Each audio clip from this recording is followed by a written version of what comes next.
Dr. Sarah Rasmi. You're a psychologist. You've been doing this for a long time. You set up your own business called Thrive Wellbeing. Did you get into it because you had some psychological issues that you wanted to help others with? It's something that really makes a difference to me, to know that I'm helping people. I think it's becoming more acceptable to suffering from mental health. People don't see mental health support as your last resort anymore. Once a cheater, always a cheater. So one thing about the cheating, it's what we would consider an escape or an exit. What are the stereotypes of being the eldest to the youngest? The eldest child is more likely to be intelligent. How much negativity do we typically carry around? Change is the only constant. For all the parents out there who feel guilty by not doing enough for their kids, not doing enough for their partner, not doing enough for their parents, tell us, what should we do?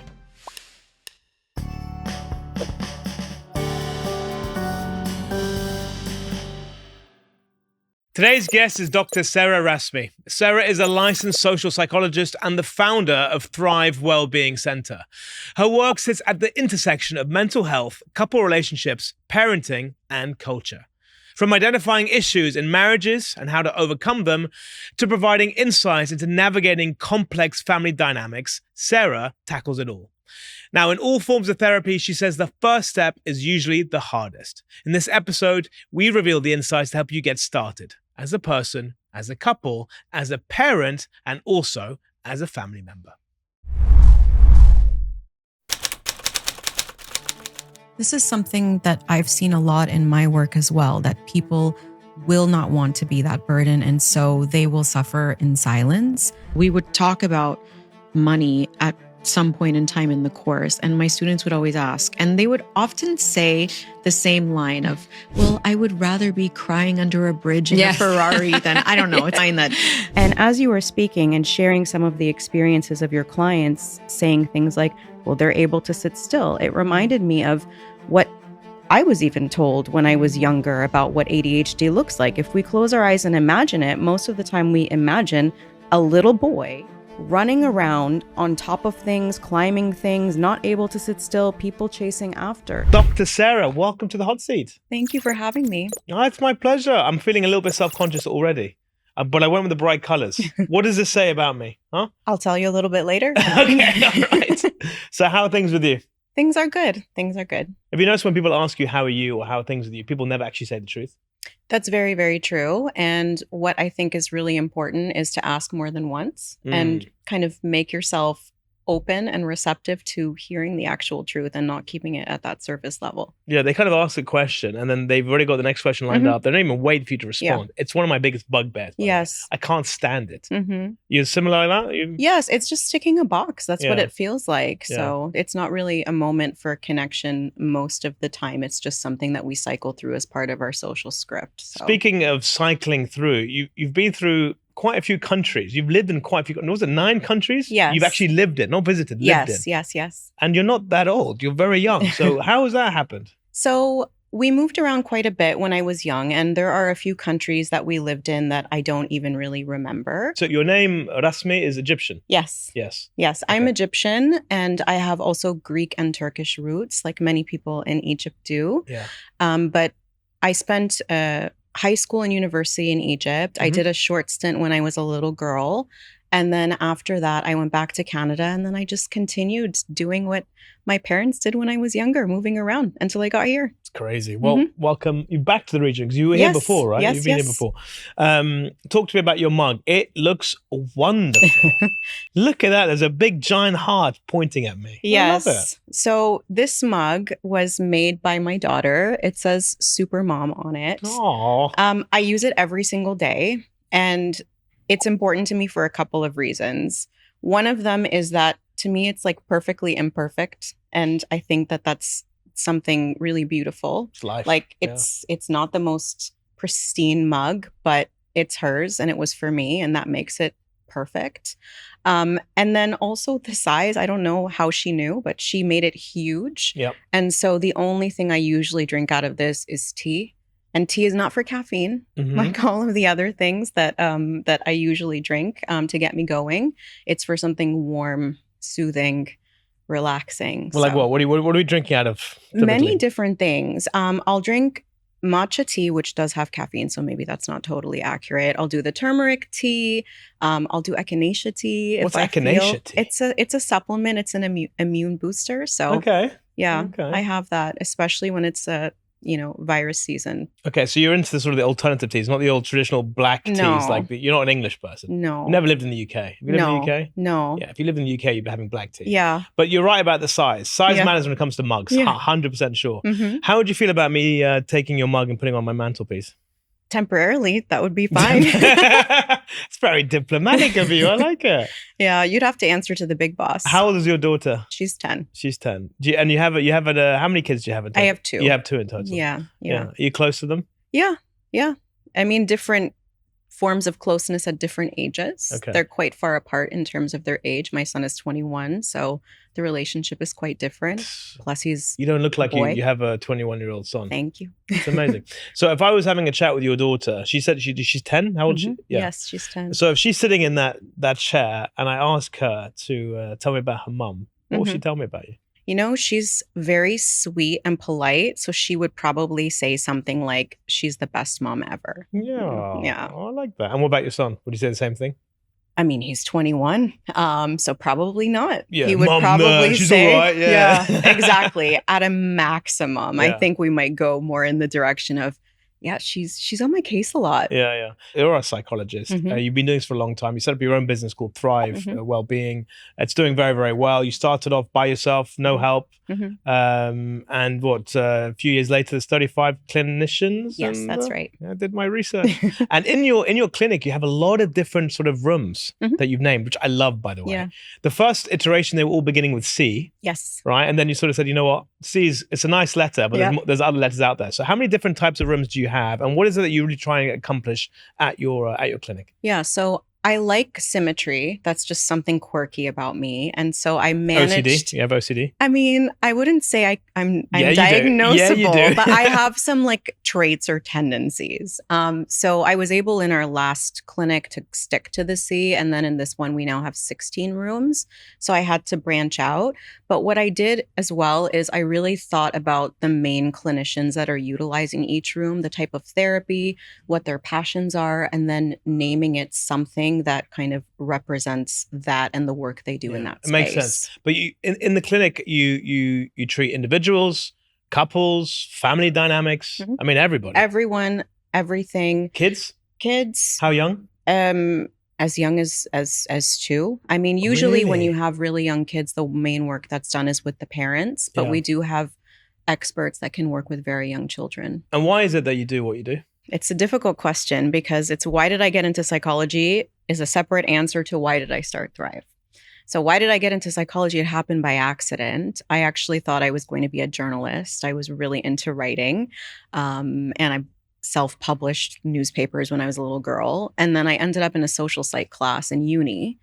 And basically, it's about understanding people in social situations. And I realized that my nosiness, like something that I've had since I was a really young girl, it has a scientific framework. Okay. And so I was hooked. And then I sort of went into psychology. I focused on social psych as my area of specialization. In terms of Thrive, so many different reasons. I wanted to, give back and create a space that could really support and look after various psychological needs. It was only me at the beginning, so I never imagined it would be such a big group practice like it is now. And with psychiatry, I was doing a lot of consulting and I was doing a lot of training and education. And I noticed that little things that were being shared were making differences in people's lives. And that to me is incredibly meaningful and fulfilling. Obvious question. Elephant in the room. Mhm. Did you get into it because you had some psychological issues that you wanted to help others with? I mean, have I struggled with psychological challenges? Absolutely. I'm in therapy now. I've been in therapy for many years.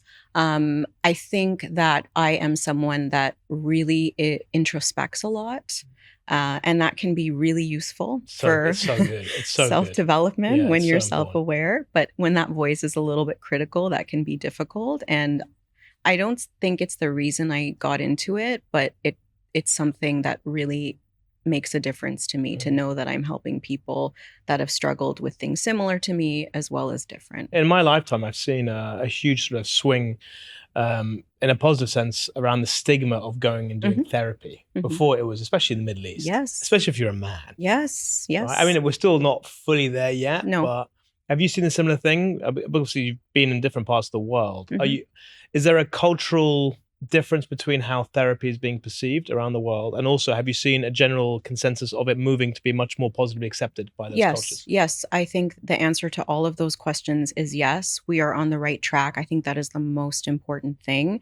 I think even in the 12 years I've lived here, the 8 years that I've had Thrive, there have been fantastic gains. People don't see mental health support as your last resort anymore. A lot of people come to us and other places because they know that something is just a bit off or, it could be a bit better. And I think COVID really contributed a lot to that shift because everybody's issues really came out. There's a lot of introspection happening. Yes, absolutely. And when you're in that pressure cooker of the house all of the time, during the lockdown period, things that you were able to kind of, wallpaper over, they come out.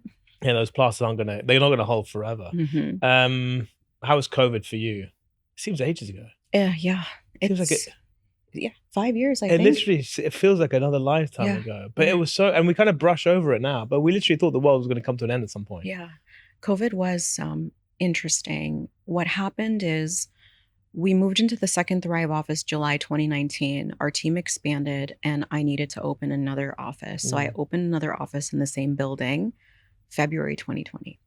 So I had to take a big leap of faith. Great timing, put in a whole bunch of money and all of that stuff to get this place up and running. And then I actually took the executive decision to close and move online before the mandate happened. Nice. So that was really tough. It was tough. I proposed January the 1st, 2020. I was supposed to get married in May 2020. Okay. It started in May. We pushed it to June. Okay. We're like, we'll be over by June.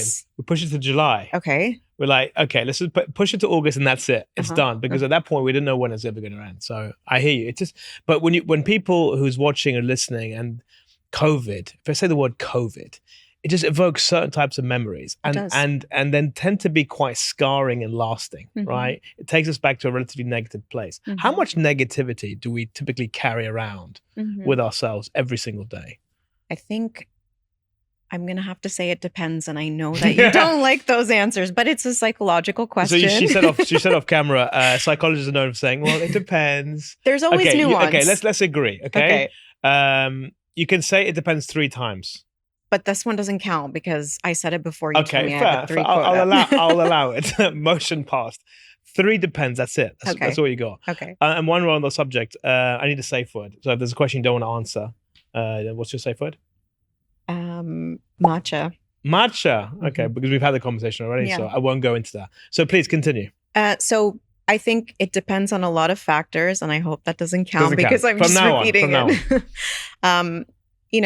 There are various things that contribute to a person's sort of worldview. And we have to also separate the fact that some things are more dispositional and some things are situational. Great word, dispositional. Yeah, that's a great word. It's an important distinction because a lot of times when we see someone, especially if we just have a small amount of information about them, we paint them with that brush and we don't realize that it might not be who they are most of the time. It might just be how they're showing up in that moment. Yeah. So if I wanted to assess whether someone is carrying a lot of negativity, as you were asking, or not, I would look at how they sort of show up across situations over time periods and see, is it something that's a threat? Get the data points in. If there's a trend there, then you can probably make a better diagnosis. But what do you think? Do you think people carry around a lot of negativity? I think that they are becoming, what's the word about thick-skinned, the opposite? I think it's becoming more thin-skinned because they've realized it's more acceptable to suffering from mental health. You get me? So it's like they may be having more negativity because they feel they can be allowed to have more negativity than they've ever felt in their life. But on that point of mental health, do you feel that there are some mental health conditions that are much more extreme than others? But yet, because it's such a broad term, it may dilute some of those conditions like, I don't know, schizophrenia. I mean, there are some conditions that are more severe than others, but even within a particular condition, it always occurs on a spectrum. Anything in psychology is on a spectrum, even a personality trait. So if we take something like anxiety and depression are considered the common mental health challenges. And I think the last statistic that I read was something along the lines of 1 in 4 people will experience it over the course of their lifetime, which tracks, honestly. But not all anxiety and depression are created equal. Some people are going to have subclinical. Some people are going to be mild in their presentation. What's subclinical? Subclinical means that they might struggle a bit, but they don't meet the threshold for a diagnosis. To speak to someone like you. Yeah, I mean, you can speak to someone like me, whether you are diagnosable or not. How would you know? You wouldn't know. Would you know? I mean, there are tools, there are screening tools that you can use. We even have some of them on our website, and there are so many that are publicly available where you go in and you plug in what's been going on for you for a couple of weeks, and you can see. Most of the time, people will turn to a tool like that when they don't quite feel like themselves, or maybe someone close to them has said, I'm noticing that you might be struggling a little bit. And so we've got the subclinical, the mild, the moderate, and the severe. So there's a broad spectrum for every disorder as well as between disorders. What's the difference between you and a psychiatrist? Psychologist and psychiatrist, what's the difference? A psychiatrist is a medical doctor, and they specialize in mental health. So they evaluate, they diagnose, they can prescribe and do follow-ups with medication.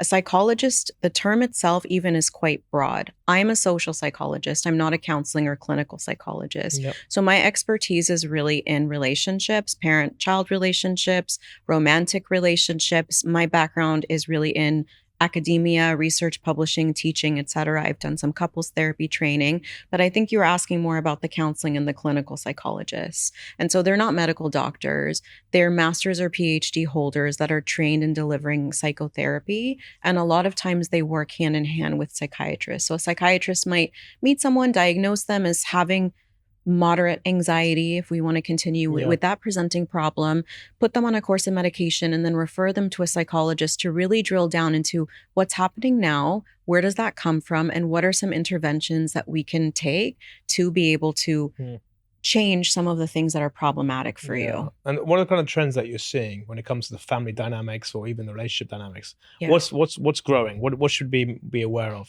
Okay, so when it comes to individual challenges, I would say anxiety definitely is probably the main thing that people present to the clinic with. Where is it coming from? Why are they getting more anxious? I think a lot of different things. I think one of the things is that life is a bit intense. There's a lot going on in so many different ways. We have so much choice, so much opportunity, so many wonderful things that come along with that. A lot of times people are burning the candle at both ends. We will see a lot of people that are in that sandwich generation. So caring for children, caring for aging parents, their career is on the upward trajectory. So just like a lot of responsibilities, not a lot of opportunity for rest, relaxation, and recovery. We see a lot of people coming for relationship issues. Sometimes they come for support in a parent-child kind of dynamic, sometimes with a romantic partner who will not go for family or couples therapy. And so we kind of help them navigate some of those challenges. And we have tons of couples therapy. That's a big one. Like what comes up in the couples therapy? A lot. I would say one of the primary things is infidelity. We see quite a lot of that. How often are people cheating here? Versus, let's say, I heard somewhere that the UK has the highest rate of cheating in the world. Really? Don't know if that's true or not. Okay. One of the social media stats that you interesting. But very interesting. How are we seeing a general increase in the trend of infidelity? It's such a difficult question to answer because remember, people presenting to therapy are a subsegment of the population. So if I want to speak to on a population level, is it happening more? I can't confidently say yes. At the same time, if I have to go with what my gut is telling me, I would say probably yes. And I would say that probably it's happening more and more often because there's opportunity, and social media is a big contributing factor. Here's a hypothesis. The more people do self-discovery work, they realize that the person that they're with is not bringing out their best version. Could that be a reason why they cheat? Yes, absolutely. It can be. I think one of the most painful and difficult things that a person can experience is loneliness within their relationship when you're sitting side by side someone that is supposed to be, your better half, your ride or die, and you look at them, you don't recognize them, and you feel like they could be anyone. They're like a piece of furniture and you're a piece of furniture to them. It's painful. And cheating tends to give them that sort of momentary euphoria. It can. It's an escape. It should do. I mean, that's what it's there for. Initially, you cheat because you want to feel something different to what you've been feeling. But then, it goes down two paths. You feel racked with guilt and you want to try and, reconcile, or actually you feel liberated and you realize this is the right thing for you. Yeah. How easy or how difficult is it to recover from someone cheating in a relationship? Okay, so one thing first is about the cheating. It's what we would consider an escape or an exit. And there are other things that people also do. One of the things, I don't know if I can say this, but I will anyway, is pornography, using a lot of pornography. It's a killer to a relationship, huh? It can be. It can be part of a healthy relationship depending on the different stakeholders' needs and views. But if someone is really retreating into that can be really problematic. Sometimes people exit with or have that escape through substance use, and sometimes through work. A lot of times people may not cheat, but the way that they avoid feeling like they're sitting next to that piece of furniture and that they're that piece of furniture, like I referenced, is by throwing themselves into work. And work is the only one of those things that I mentioned that reinforces you positively. So it's something that, you want to and can easily continue. But now in terms of can we recover from cheating, I'm going to answer it, but what do you think? What's your guess? Yes, no, maybe so. So here's where it gets interesting, because there's different forms of cheating. And someone's definition could vary to my definition. So as far as I'm thinking about someone else, that's cheating in someone's definition. All the way to the sexual act of cheating with another partner. So that's a huge spectrum. I think ultimately it's what would you be hurt about as an individual? That's your level for your partner and the counterpart. So if they did the same thing that you would affect you, that's your definition of what cheating is. Could a couple recover? Yes, they can. Will they be the same? No. That's my answer. Yeah, I agree with you. I think the crack will be there, but doesn't mean that you can still drink out of that same broken vase once put together, but there'll always be a crack. Well, for your first point, one of the things that I always recommend to couples, especially those that haven't experienced infidelity, is have that conversation. Because you just said now, I will not do something that I would consider problematic, but you and your partner might have very different views. You might think that something is okay. And if she did it, you'd be fine with it. And then when you do it, you don't realize that for her, that's considered infidelity. So have the conversation about what is considered acceptable and what is not acceptable. Transparency proactively is our friend. What's acceptable to you? What's acceptable to me? I don't know. I mean, so you really put me on the spot here. Can I say matcha? Yeah, you can say matcha. You can. No, it's okay. What's acceptable to me? I mean, I understand that males and females have close relationships. I just think that things need to be out in the open and not in the dark. And I think for me, if you're having an interaction, a conversation, an outing, making a comment, it needs to be something that I would be okay with you saying in front of me. Yeah. And those kinds of parameters, I think, are pretty clear. Do you trust easily? Or because you're a psychologist and you specialize in this, that you have more walls up than most other people? I trust very easily, probably more easily than I should. I really give people the benefit of the doubt, and I've been burned quite a lot.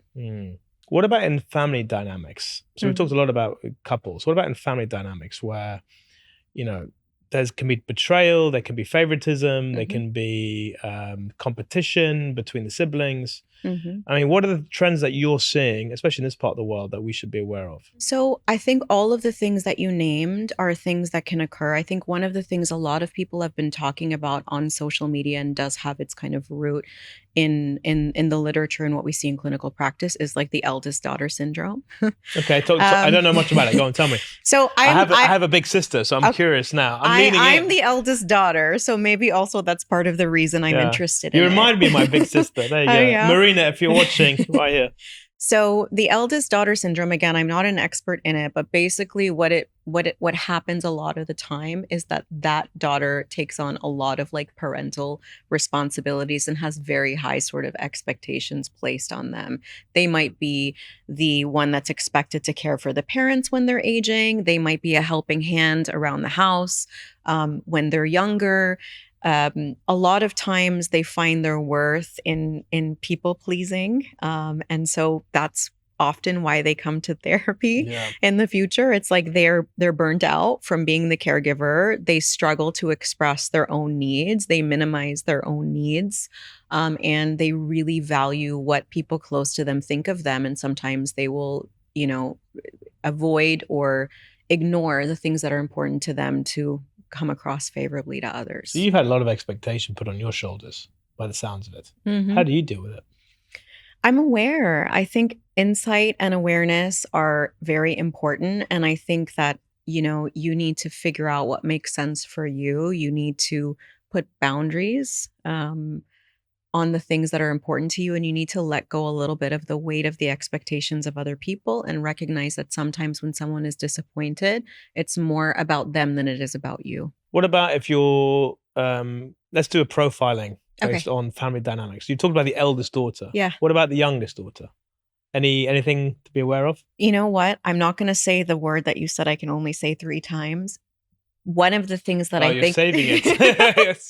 I'm saving it. I am a bit crafty.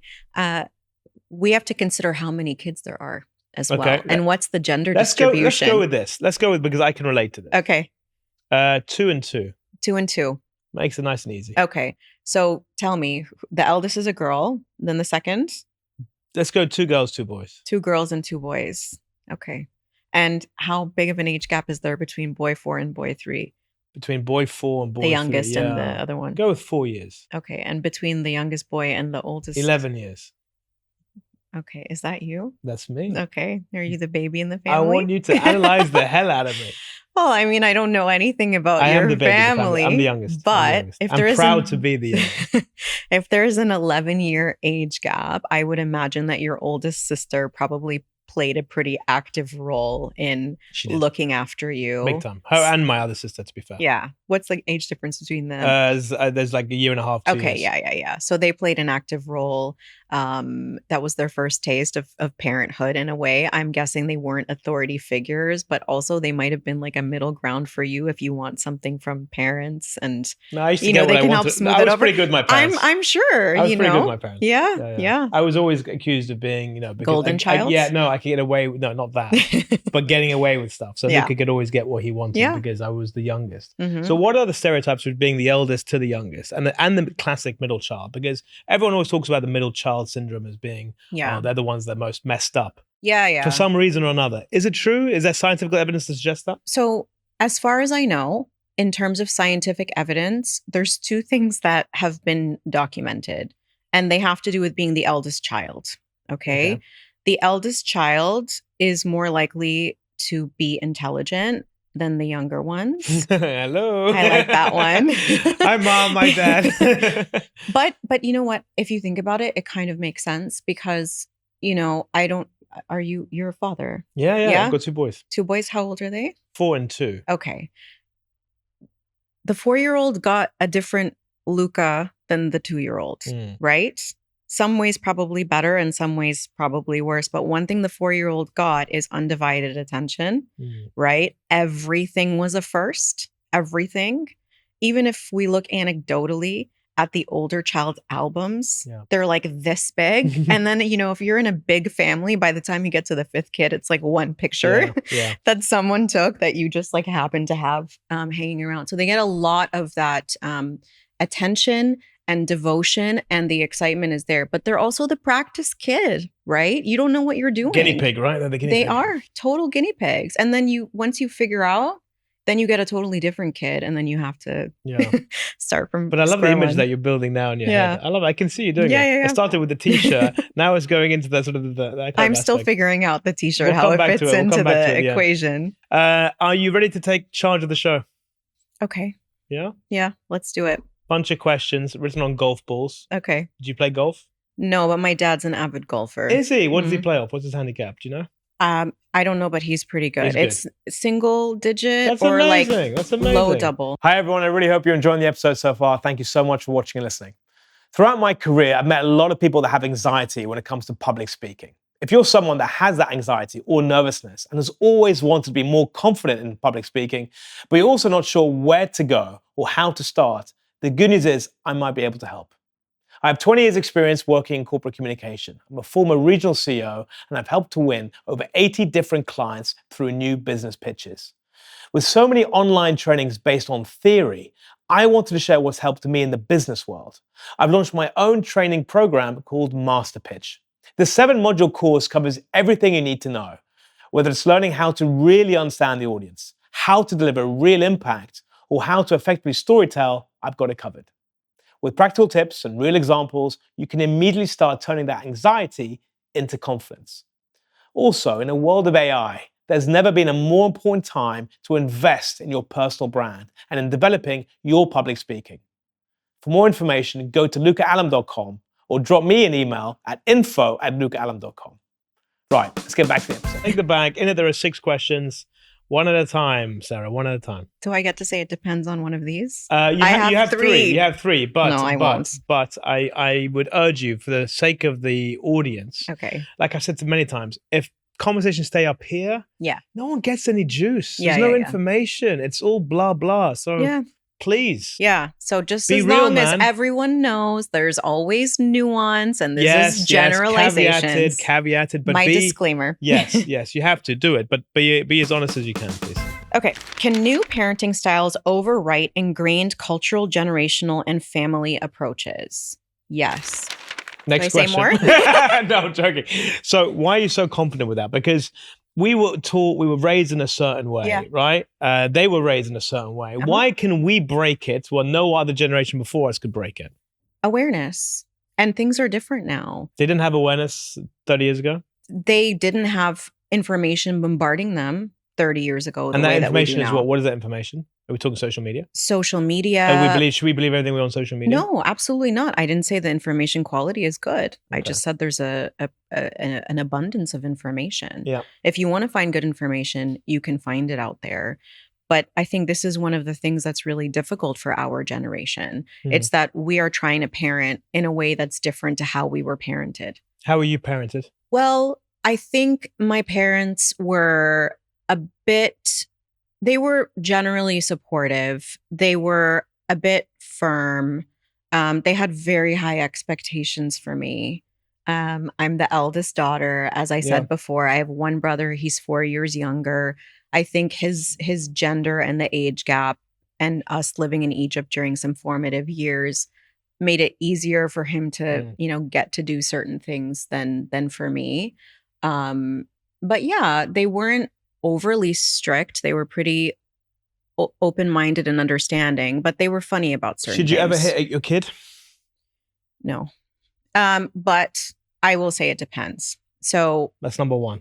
Okay. And I think this is a good one. So no. And there is a ton of research showing that it's ineffective in terms of behavioral change, which is why people use it. And it's really problematic in a number of ways. It teaches people that responding with violence is okay. And people often model what happened to them in other relationships. The reason I'm saying it depends is for my master's and PhD and a bunch of the scientific studies that I've published, I looked at this very question. And what I found in my research is, European Canadians, so like white Canadians, were less likely or reporting less of those hostile parenting behaviors like smacking or hitting than Arabs in Canada and Arabs in Egypt and Lebanon. That's who I sampled. at the same time, it wasn't interpreted in the same negative lens for the Arab groups because it's culturally acceptable. That's what I'm saying. And there's the warmth. Yeah, we were raised Yeah. in that generation that it was actually okay to hit. Yeah. And then after, you might be hit, but there's so much warmth afterwards and as part of that. And so it wasn't. Yeah, but people don't remember the warmth so much. They remember the incident of being hit. They do. But it's in the bigger picture of that. Whereas in other societies, what we found in the research, what might be an explanation for it, is that those families that were more likely to hit were also cold and indifferent and neglecting in other ways. Yeah. So that warm closeness of Arab families is in some ways a protective factor. So what's your advice between siblings? Mm-hmm. So for example, my two boys, there's only a year and 5 months between them. Okay. So one will soon be 3. So 4 and 3. Okay. I don't really want to treat them like you're the big brother. No, you're very similar, right? Yeah. So Irish twins almost. Basically. So one hits the other one, right? We teach them to say sorry. Okay. Sometimes he doesn't say sorry. We also try to teach the other son who got hit to defend himself, to not accept it. Is it okay to say, if he doesn't say sorry, you should hit him back? Because we ask for forgiveness, we ask to do the right thing, but at the same time, we don't want him to be the victim. We also want him to stand up for himself. Yeah, I think this so is in that situation, what should I do? A lot of people have that same question, and even in a school context outside of a household where you have less direct control. But what I'm more interested in is the sorry piece, because I think it's great that you obviously have family values that are clearly communicated to your kids, that hitting is not part of what we do. And if we do something that we're not supposed to, we should take accountability and ownership and acknowledge the pain that we've inflicted on someone. But what I would caution you from doing is forcing him to say sorry. If he doesn't want to, just leave it, because it's also quite problematic when someone learns to just say sorry flippantly when they don't mean it. Sorry is a word, in my opinion. It needs to carry its weight and its heft. So what should you do? Well, I would wait. Because walking away sends the message that the other kid, you're not standing up for him. You're kind of leaving him exposed. No, absolutely. So, I mean, with that sort of age, I would intervene right away, because that also could turn into like a physical or like a health safety related thing. I don't know what's going to happen between the two boys. I mean, in my brain, I'm like, it's not a preference or a belief. It's like going everywhere. I imagine little MMA fighters. But what I would do in that moment is get down to the ground level. You know that the 4-year-old is having an emotional reaction. That's what that is. So get down to the ground level. Put your hand on him if he's someone receptive to touch, and look him in the eye and say, I can see that you're feeling XYZ, whatever it is that you think that he's feeling. And that's okay. But we never, ever, ever hit our brother or anyone else when we're feeling like that. Yeah. What's nice of what you said is I had a lady sitting in that same chair. She's a parenting expert, Karen Abujaude, season 4. Lovely lady. I had a great conversation. She was pregnant actually at the time of filming. Okay. She said something very, very similar. Okay. Well, I told her we have something called the naughty step. Okay. Right? She told me to rebrand it. It's kind of to be like the time out kind of step. Agree with that? Yeah, I think so. Like not time out, but like relax. I like calling it the calm down corner. Yes, it was something like that. Yeah. And you know, and what's helpful too is, instead of naughty step where it's like I'm sending you out, and I mean, I think everyone should do what makes sense for them, but instead of I'm sending you out and I'm branding you as like this bad person, it's like I'm sending you over here because you clearly need a bit of a breather. Here's a bunch of stuff like Lego. It's not a reward. It's something to help regulate the nervous system. Yeah. So you can re-enter. Yeah. So you know what's funny now with between my sons, Matthew and Oliver. Okay. So when Matthew does something wrong, he'll be like, Ollie should go to naughty step. And the same thing with the other one. And then, it's the thing is that we're trying to do the best that we can, but it is hard. I mean, parents, you got to work, you got your relationship with your spouse, your partner, you got to be a full-time parent, and then you need to have me time. Like it's hard. It is. And you're always second guessing. And now I look back, and because the question asked about generations, I look about what my parents did. And you can only look at your own frame of reference and what you went through. I understand why they did what they did. Doesn't mean I liked it, but I can understand it. And I think one day I hope my kids, if they ever watch this episode, they'll be like, at least I know my dad tried everything that he could to be the best dad he could with the information that he had at the time. And that's all you can do. Absolutely. That's all you can do. That's all you can do. But I think, what you just shared is directly in line with what I was saying before about the information and the pressures, and every single person on the planet. Actually, if someone feels confident in their parenting skills all of the time, I'm not confident about them. I have a question mark on them. Totally. On that note, let's do another Next ball, one? my dear. Next. Okay, let's see. We had a nice discussion and you wanted to move on quickly. And I didn't opened use my up, it depends. And we shared. It was great. Insights, my dear. Insights are flowing. Families often have a scapegoat that carries the family's unaddressed emotions. Debate. So we're going to debate that? Yeah. So the whole kind of black sheep of the Yeah. family. Yeah. Right? Where's that come from? Is it true? I think in some Talk to me families about it. it's definitely true. Why does that happen? Why does it have to be someone who's a scapegoat or the black sheep or the kind of butt of the jokes or whatever it is? Why? So What is it about our nature that we need to have that? I'll tell you, familiarity is comfort, even if what's familiar is uncomfortable. And so if you grew up in a family of origin where there was a scapegoat or a black sheep, it becomes much more easy to recreate that dynamic. When there's someone who is kind of marching to the beat of their own drum, it becomes easy for them to be labeled a scapegoat. When there are very strong perspectives about how that family should be and how they should show up, that's often a part of it. It's how they show up in society. And this person is doing something different, something that maybe is going to negatively impact on the honor and reputation of the family. Scapegoat. So there's a lot of inputs. Do they play up the role themselves? What do you mean? Do they if they are the black sheep, they sort of dive into it, go, yeah, you know what? If you're going to call me that, I'm going to show my. Some people. I've definitely seen it happen before where it's like, I'm the black sheep anyway. No one likes what I do anyway. And there's a freedom in that. They're going to hate everything that I say or do. So isn't that wrong on the parents' behalf that there's a black sheep in the family and they're kind of allowed it to happen? Well, isn't that awful parenting? Think about it. What is the most important thing for you to instill in your boys? I want them to be brave. Mhm. I want them to be independent. Mhm. I want them to be kind, good people. Mhm. There's a lot of things I want.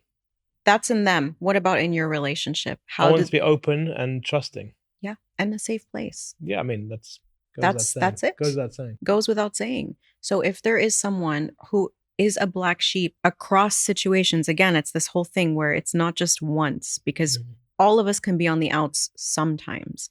But if you are consistently on the outs, that's not a safe place for that child. Yeah. Are you more likely to be, is a black sheep or a scapegoat more likely to occur in a smaller or a bigger family? That I'm not sure of. I've seen it happen in both family sizes. I would imagine, if I had to guess, that the impact of it is bigger in a smaller family because they're more visible. Okay. Mhm. Should we do the next question? Okay, let's go. How do you safeguard the integrity of a psychologist's role without using unconscious bias? We use unconscious bias and we have unconscious bias. There's no way around that. There's no way. We're human. There are things that are happening below the surface that are impacting us, and we can't change that. The only thing that we can do is be aware of our bias and be aware of our blind spots to the extent that we can and try to plug those gaps. I'll give you an example. This is something I used to teach my students about in social psychology. And it has to do with the US, where historically, as well as now, there's a lot of, interracial challenges. Okay. There was a man, he was entering his house, okay, at night. He went to take something out of his pocket and he got shot by the police 19 times. And then they discovered that he didn't have a gun. He was just getting his access card or his wallet or something like that. And the reason that I'm giving this example is because what was later shown in the studies is even with the anti-prejudicial training, even people that thought they don't see people differently, when we do those unconscious bias tests, we have unconscious bias and it impacts on our behavior. There is no way to get away from it, but we can learn where it exists and we can try to be mindful to change what's in our power to change. If I know that I might be prejudicial against men, if I know I might be prejudicial against this ethnocultural group, then I can keep that in the back of my mind and I can try to overcorrect and hope that that works. But can I avoid it? No. But that's self-regulation. What about, is there room for other people to help you say, look, I've seen a trend with you here, Sarah, that you've done 1, 2, 3. Do you need other psychologists, psychiatrists to sort of be able to assess you to make sure that you are fit for purpose? Or is self-regulation enough? I'm talking about on a general human level. In terms of psychologists, we have so many checks and balances that we need in order to do our work. I'm not sure if you're familiar with them. First of all, we have a huge code of professional ethics, and we have to adhere to that. One of the things we need to do, regardless of our level of training, our years of experience, how amazing we might be considered in the space, is we have a supervisor that we consult with.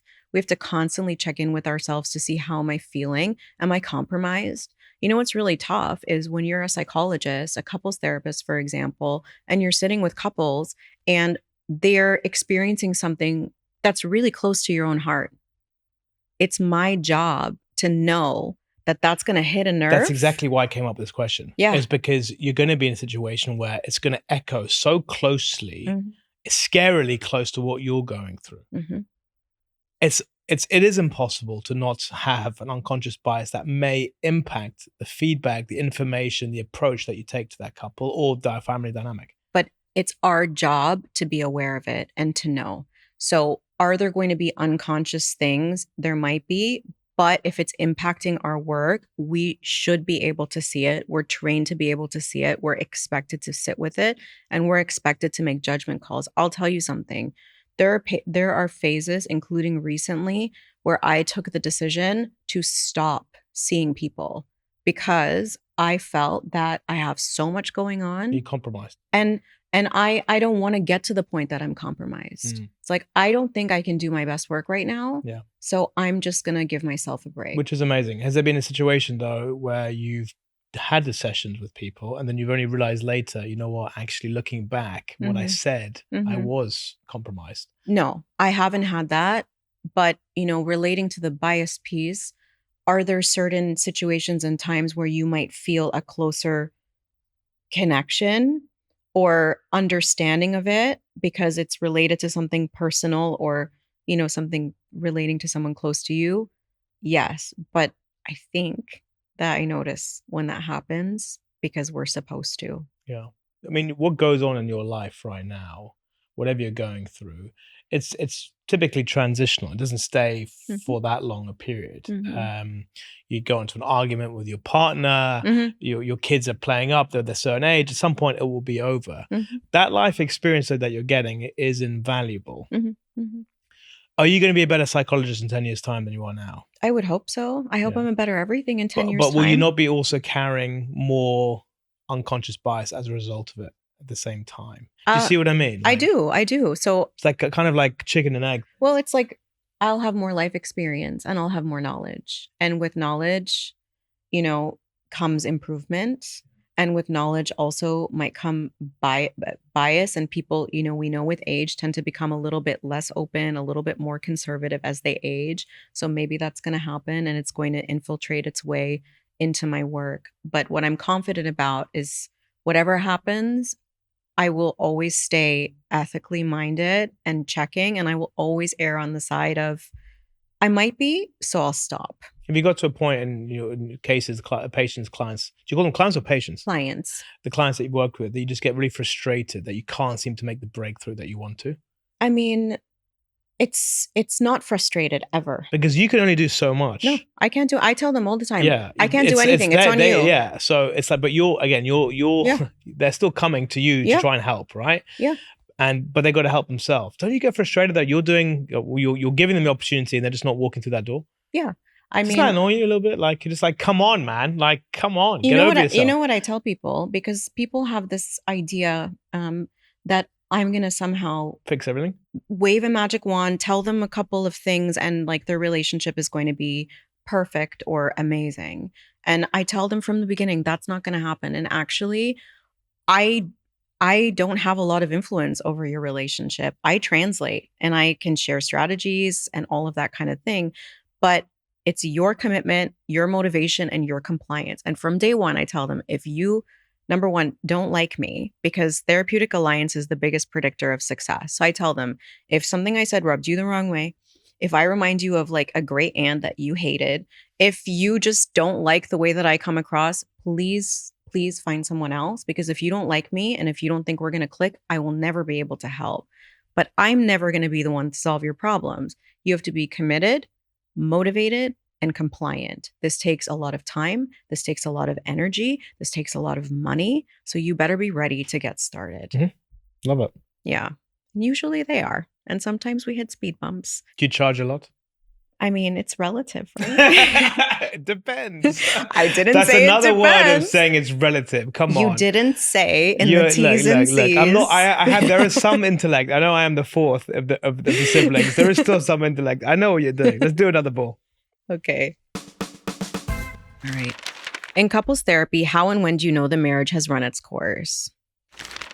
How do you know? The biggest sign for me that it's going to take a lot to get out of that space, if it's even possible, is the coldness and the silence. I am troubled. That might not be the right word, but I'm more concerned when a couple comes to me and says, we never fight. We never fight, ever.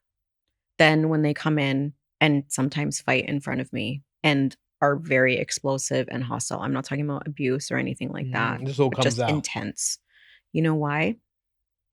Because how can you be close to someone and not fight? How? Right? It means your relationship is superficial. It means that one or both parties is checked out.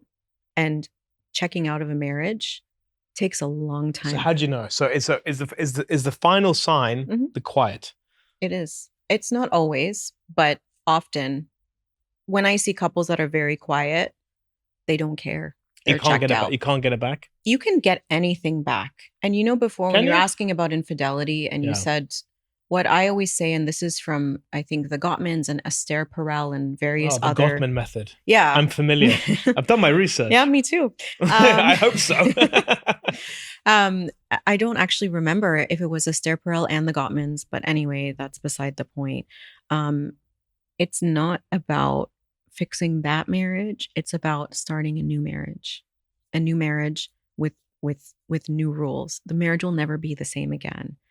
And so extrapolating that to what you just said, I think you can recover from anything, but people have to want it. They have to try and they have to persist. And both people need to want it. Both people. One person can't want it for the both. Do you know, do you think you can spot who loves who more, or who, is it easy?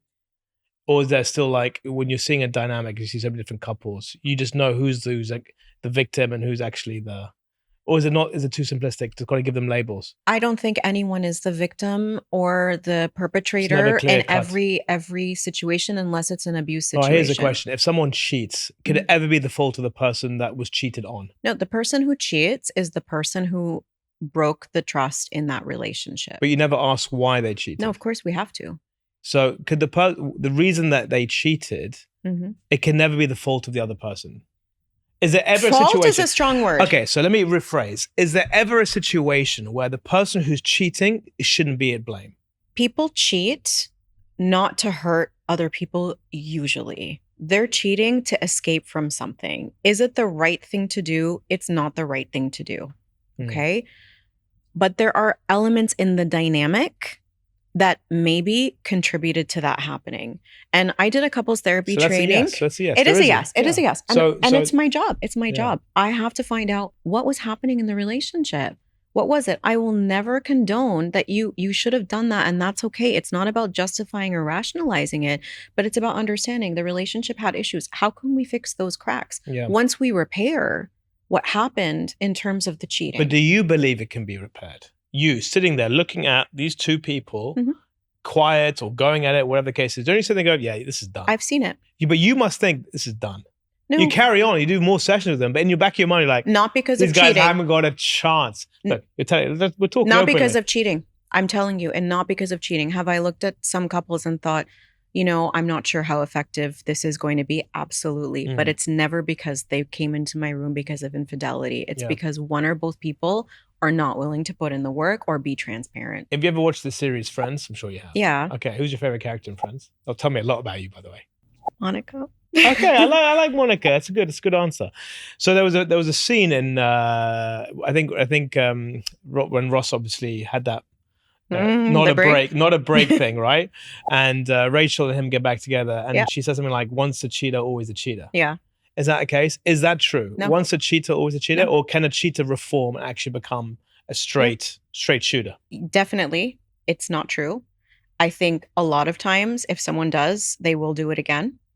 But it's not necessarily the case. And we have to look at all of the inputs to see what's going to happen. Look at you with your empirical evidence and data and science approach. And look how I'm avoiding using it depends and all the synonyms. You're just too crafty. Next ball. I'm going to give up very soon. No. You didn't ask me why Monica. Okay, why Monica? I related to her a lot. No, but I can see why Monica. Honestly, I can see why Monica. Look, it's the responsibility. She's the mother of the group. She's the one who takes care of the group. Everything happens in her apartment.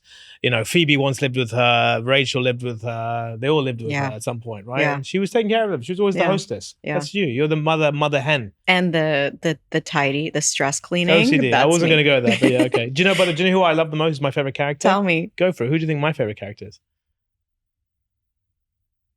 I'm going to alienate a lot of people with my answer. I did actually mention this on Nadeem Safieddin's episode, season 2. I feel like I'm going to really overthink this now. Yeah, go. Who is your favorite character? Joey? Ross. Ross is my favorite character. Love him.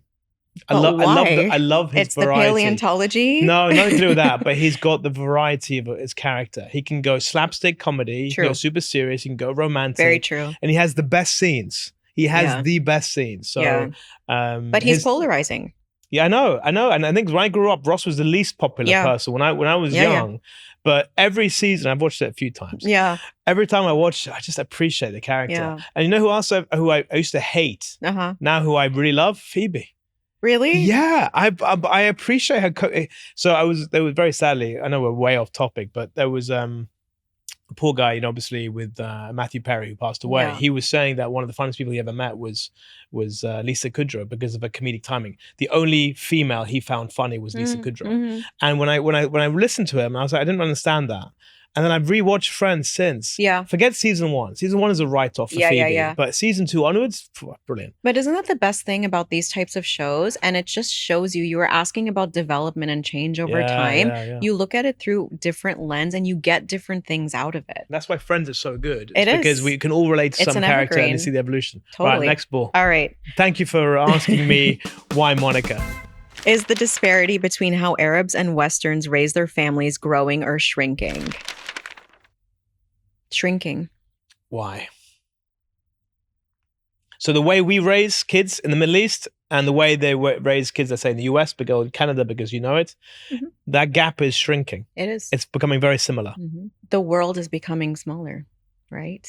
We're exposed to... Is that a good thing? Is it a good thing or a bad thing? Not necessarily, but we're exposed to a lot of things. There's a lot of information. I keep kind of coming back to that.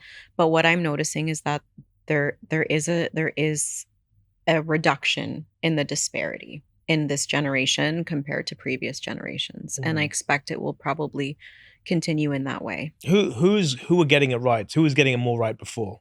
One of my favorite things as a cross-cultural psychologist, that's another one of my specialties, is, believe it or not, there is more intracultural variation than intercultural variation. And what that means is there is more difference within Arab families than there is between Arab families and Western families. Interesting. So there's a huge And range. when you say Arab, you're talking about, for example, Egypt versus Lebanon, or Egypt versus Saudi, or...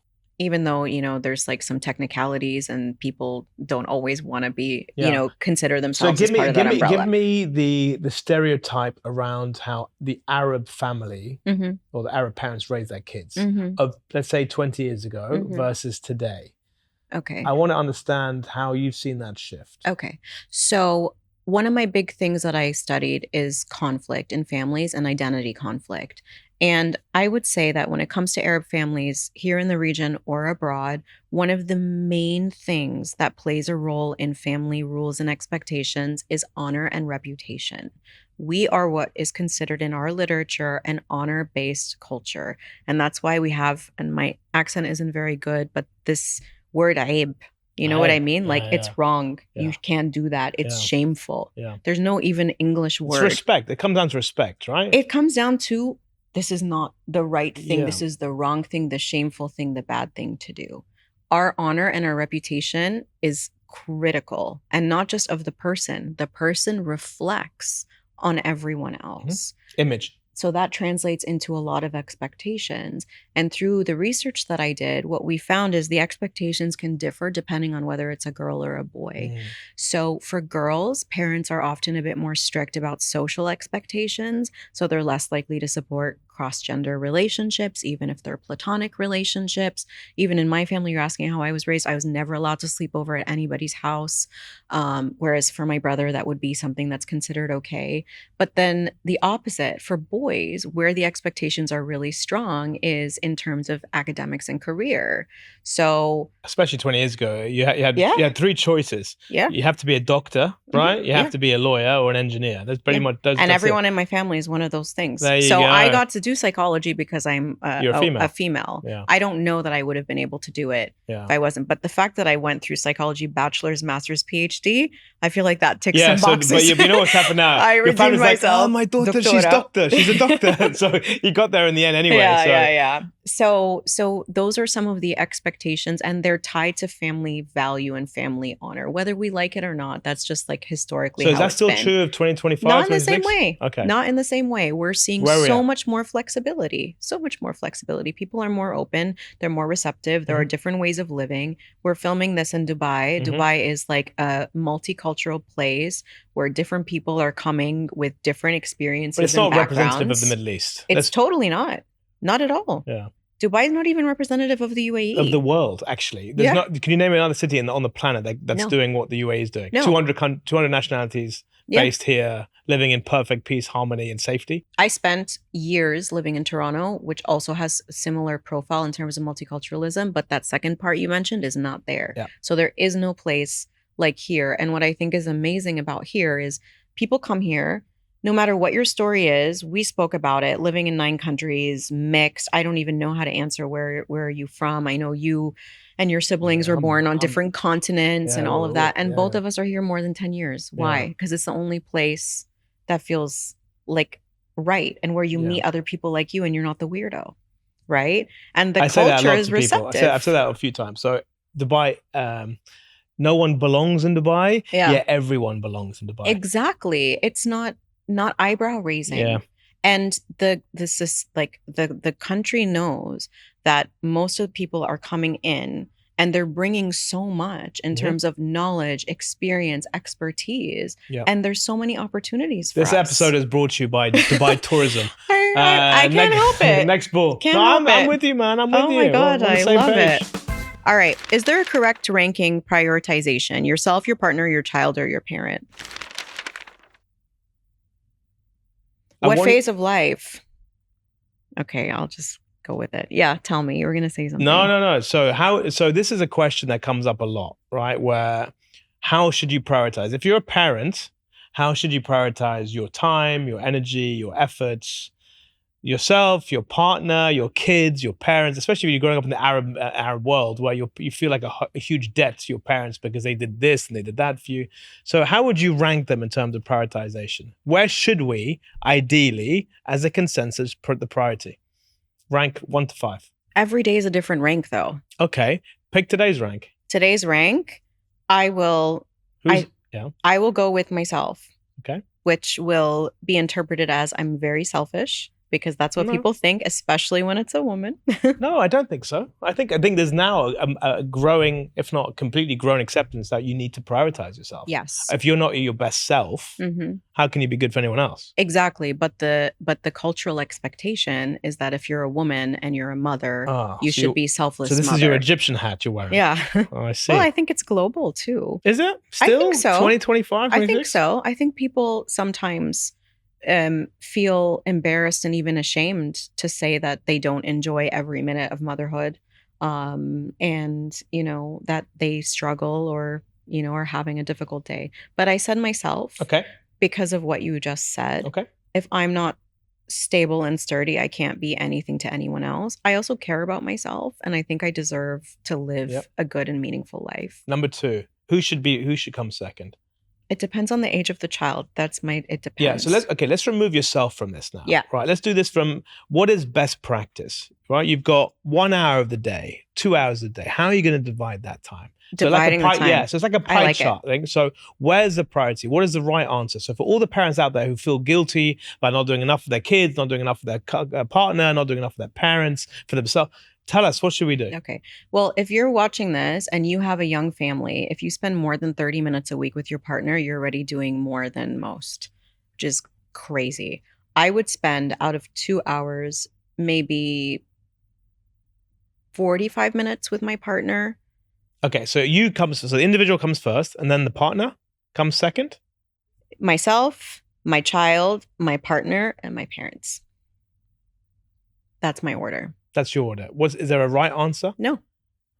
Because imagine you have a child that is going through a really turbulent time. So they need you. So the reason why I'm asking this question, other than the fact that you are obviously a family psychologist and couples as well, we did marriage classes, me and my wife, before we got married. And one of the things that we were taught was, as long as you are aligned with the prioritization, that's super important. But they said the most important thing is to put the couple first, and then the kids, and then the parents. For the simple reason, you and your partner are going to be there forever together. Your kids will grow up one day and have their own families. Very true. Your parents already had their own families anyway, right? So if you don't prioritize your partner first, your kids are going to grow up seeing that their parents weren't prioritizing each other. They're going to create.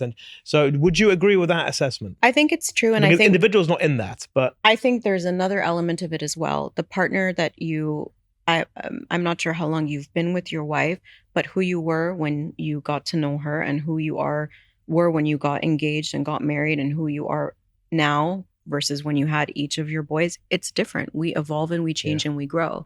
If we are not evolving and changing and growing together. I tell you what, the love handles are starting to appear, Sarah. I mean, I don't know.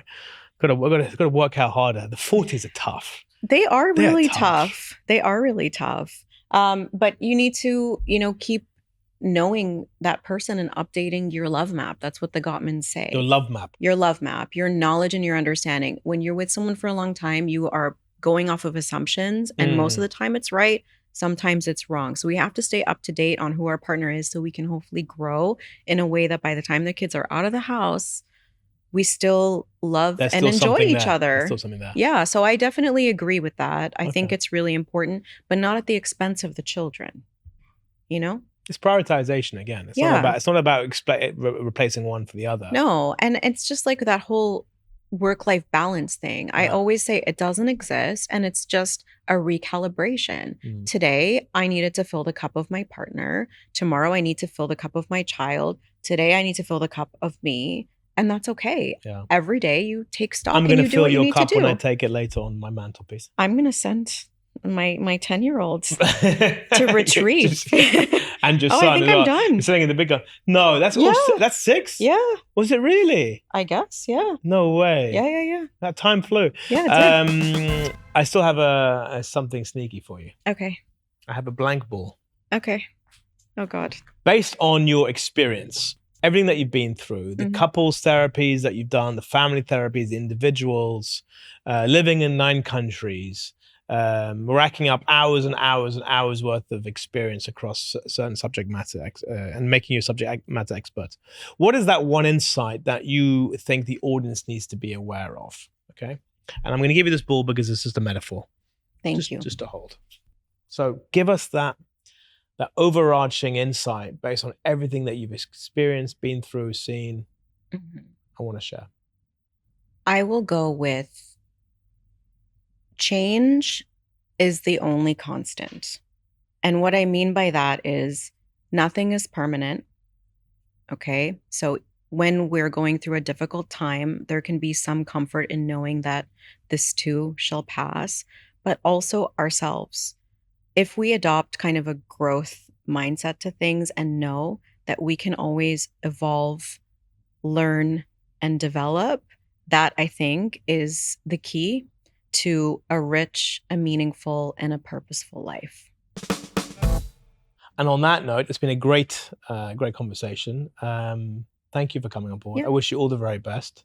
Keep treating people, helping people, supporting people. And I hope one day I will never have to come into your office with any kind of therapy. Preventative. But I will see you on a social occasion. And the mug you're welcome to take. So people are Yeah. going to be thinking, did Luca take the mug? You're not? No. You can take the mug. Tell your daughter that she's done a great job. I'll It is ask beautiful. her. If she says it's okay, I'll bring it back. That's very kind.